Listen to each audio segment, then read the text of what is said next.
Apa kabarmu hari ini anak-anakku?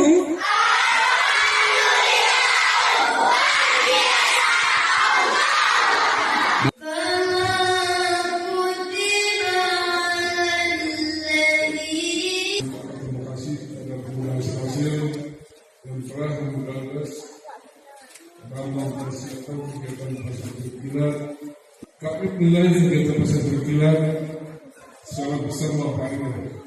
Walaupun waktunya singkat, tapi kami yakin akan berbekas bagi anak-anak kita menanti ketika dewasa.